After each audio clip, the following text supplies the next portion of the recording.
India has the world's fourth largest defense budget. And this year's union budget is earmarked $78 billion or 6.8 lakh crore for defense. It's an increase of a little over 9% over last year's budget. Now, there are demands to increase India's defense budget to speed up India's defense modernization. But there's a worrying trend of unspent money being returned to the Consolidated Fund of India. This year, for instance, the Defense Ministry will return 12,500 crore to the CFI. Now this means, this money, this 12,500 crore, means a lost opportunity to buy the warships, aircraft, tanks and infantry equipment for India's armed forces.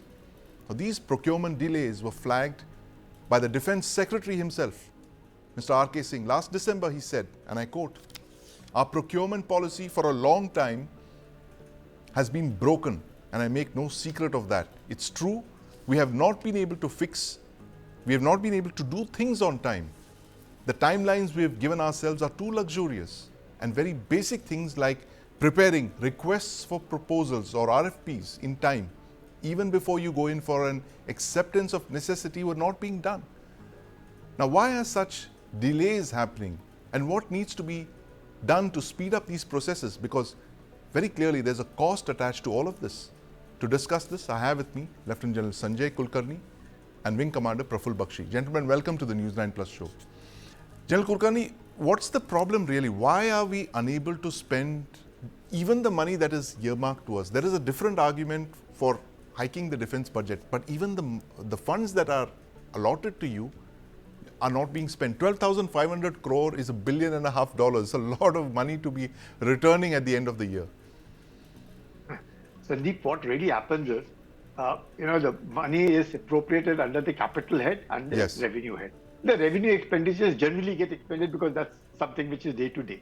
Yeah. In that also sometimes, so say in minor works, works are appropriated a chunk of money which they're not able to utilize. Because the most important thing in defense is the optimum utilization of the funds allotted and no wasteful expenditure. Now, all of this, you may say in the first quarter you need to spend some amount, the second, the third. The fourth quarter is the most, I would say, a critical quarter in which then you can start realizing that the money has not been expended. Under the capital head, really, say shipbuilding, for aircraft acquisition, say modernization in terms of acquisition of say tanks or whatever it is. The money is appropriated. Now, once it comes, the equipment comes, it undergoes trials. And when it undergoes trials, and those are something which are very, very tedious. And again, you know how it is in India or anywhere for that matter. Everybody will pinpoint, no, you did not do this trial, you did not do it under this temperature. We have the world's most elaborate system of trials for military equipment, and for good reason as well. So that leads to the money appropriated under the particular head not being spent. And not being spent, then the reappropriation starts. When does the reappropriation start? In the fourth quarter. Now, within the services also, say the Army has not been able to expend, the Air Force now needs more funds. So the money gets transferred to the Air Force. If Air Force, Navy, so the money gets reappropriated. Despite all that, there are times, say shipbuilding, it may be a long-term process, 4 years. Now, money has been allotted for 4 years, but doesn't get expended. The worst part is you cannot carry over. It lapses. But the government ensures that whatever has been allotted, you will still get maybe in the next quarter. So if this 12,000 is gone, it is available to you. No, officially speaking, no, because the money lapses. It cannot be carried forward. But unofficially or even officially, the money is always coming. It's always forthcoming. Say acquisition of land. You may have appropriated 5,000 crores for acquisition of land. Now suddenly you find the land values have gone up. And it has not been able to do. So neither 5,000 has got expended, nor the additional 2,500 crores that the landowners wanted it. So all these kind of processes take a lot of time. You've outlined that perfectly, General Kulkarni, and in fact, the argument that you made for a consolidated fund to be created, where a non-lapsable fund, that was also discussed a few years back, but I believe the government rejected it, saying that it would make for very unsound accounting practices, and it could set a precedent for other ministries to start demanding the same as well. But Wing Commander Bakshi, in 2019 you had a Department of Military Affairs that was created specifically to address these delays. The fact that now the military would have a hand in carrying out its own acquisition processes and all that. It's been more than 5 years since you have a DMA now in place. Why have we been unable to speed up the pace of acquisitions? There has been a lot of complaints about hardwares, purchases still held up, still in the pipeline, still delayed. You still have fighter aircraft that have to be bought, tanks, of course, warships as well. What's the problem? Why has the DMA not been able to fix this? Sandeep, let me tell you one thing. Mentioning this in such nice words is one thing, but when you go and see in South Block, the reality is totally a different thing. Right. It's not so simple. That bureaucratic procedures are such, they're all inside ingrained. The delays are inherent. If you pick up the budget report of 20 years back, and you will see all these reasons there also. Right. You'll see it. You check up. They will be there. Why? Because they don't want to change. There is an inherent problem in the relationship, military-civil relationship, and that is why the procedures are so difficult. Why India is a very special country? By God's dictum that India should follow this method. There is no reason. There is certainly no reason. And why should there be so much of timeline? You are here. If you have not done it, you will get it. Listen, it never happens.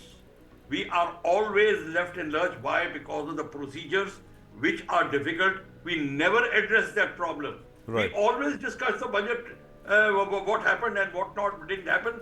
We have a lot of percentages and figures to throw about. Yes. And matter over gets over. And again we meet the next year. Right. We have never addressed what are the procedures. RFP. Why the request for proposal? What happens? What is the role of the bureaucrat in that? Right. And why is that role? Why is he given that role? This aspect has to be addressed. Yes. Then only you will have the problem. And then you understand very well that the suppliers also will raise the price. You delay, they'll raise the price. So Yes. whatever the money is left with you is insufficient. You will Right. see. Within 1 year, the engine price will be raised. Our indigenization processes are very slow. And we have not addressed that properly. Right. We have said a lot of good things about it on television and with newspapers. But actually the problem is engine is still there. We Yes. have Kaveri engine still the problem. Engine metallurgy is still the problem. That is the main problem. We never address that. We talk of space, but the basic is not there. Our rifle we are not making properly. Why is it so?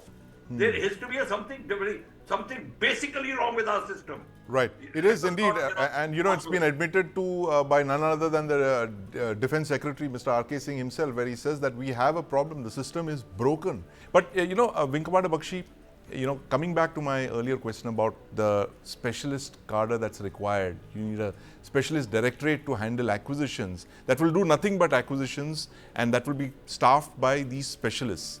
Like you have in the United States, in France, they've done very well for themselves with these specialist directorates. Do you see the requirement for a cadre of dedicated specialists who are inducted only for this? The art of, say, writing RFPs, AONs, drafting contracts, negotiating them, all of that. Do you need a specialist acquisition wing in the military? The problem will arise. What uniform is the specialist wearing? If the specialist is a bureaucrat, he'll be very happy. Moment you put an armed forces officer there, then there'll be a problem. There are other forces which come into play. Right. If I have to buy this aircraft and I have delayed, but my funds are available. Yes. But there'll be other forces which are coming outside who will try to shoot down the project. Right. We have weapon and equipment branch. Yes. The weapon and equipment branch, when the British left, there were some British officers who stayed in India for a very long time because they were WEU experts. Yes. Of course, it's a limited role, not acquisition, etc. But question is that can be developed. Right. What there should be. We should not stop our mind. Yes, those people will not come into regular operational activities. They do nothing but acquisitions. Yes. Like we have logistics branch. Let there be a branch like this. Absolutely. He may not be a fully operational officer, but let him understand that. Or transfer the officers there. This branch can be developed. Absolutely. No, there is no hard and fast rule why it cannot be developed in India. But if our basic policies, etc., is not there, and let me assure you, I'll keep repeating like a parrot, there is a basically where armed forces set the bureaucracy into jitters. Their problem arises there. Right. I've served in South Block 2 tenures. I Yes. know better. I know Right. exactly what happens. So I know exactly why they are worried. Yes. If at all you have a debate next time, we'll have this point. And why is there a tension between them? That Absolutely. tension- Civil-military tensions will always be there. It looks like, Always. And by Vinkamana the Bakshi, the way, fact is that they how do you get them to filter out work for the benefit of the nation? all But your acquisitions in the old time, Yes. including Bofors, etc., had this problem. Yes, yes. General Kulkarni, 2025 is being spoken of as the year of reform. And now the most important document that governs all of these acquisitions is that DAP, the Defense Acquisition Procedure. Now that we believe is going to be streamlined to fix these procurements, to make sure that they are done speedily so that you don't have lapsed funds. What to your mind is the single biggest reform that's needed in the DAP? Would it be to cut down the red tape, whether it is to cut down on the trials or the procedures? What is the number one item on your wish list? Cut down the paperwork. The US Constitution is 8,000 words, 27 Yes. amendments, and 200 years. Indian Right. Constitution is 75 years, 1,42,000 words, and 106 amendments. So Right. yeah, too much a voluminous thing. It should be Yes. simple. Leave it to them Right. exactly what they want, procure it, and that's it. Rather than like Wing Commander Bakshi said very nicely, I have served 2 tenures in South Block. The chap there will say, I've served all my life in South Block. So what are 2 tenures going to be doing to? So all these guys, Yes. he's so sincere. He's such a committed man. We've known him over the years. But that's it. But until and unless we all have, it's just synergized. I am sure with the CDS coming in, Yes. and he also wearing the hat of the the Department of Military Affairs. Secretary, hopefully things Department of should Military get Affairs. streamlined. That's right. Yeah. Yes. Yeah. Yeah. Vinkamana Yeah, Bakshi, and in that should work. conclusion, what do you think we need to do for making the DAP streamlined? How do you ensure that weapons are acquired in time and therefore the funds to buy them don't lapse? You see, the uniform officers, when they go, just give them more field area of activity. Have faith and trust in them. Right. Give them more time. That's the fun thing. And the field trials, when they are done, let them be continuous. Let the field trials be continuous, whether it is an artillery gun, whether it's a tank field trial, or the trials of aircraft.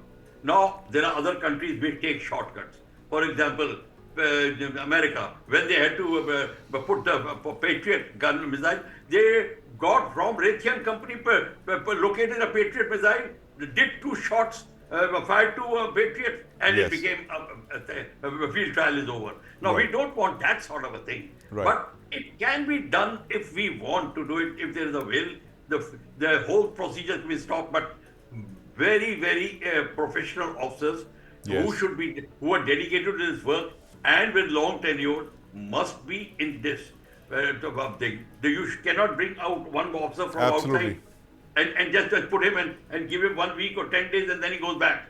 Now Yes. that sort of a thing should Stop not be the done. revolving door, as we just discussed, Vinkamana Bakshi, the fact that we need specialists, we need dedicated cadre, we need a new branch perhaps of officers who would be acquisition specialists, just as you have in other branches of the artillery, the infantry, and of course logistics. So in conclusion, gentlemen, India needs to speed up its procurement processes if it's to get more bang for the buck. And one can only hope that the new and improved defense acquisition procedure 2025 makes this happen.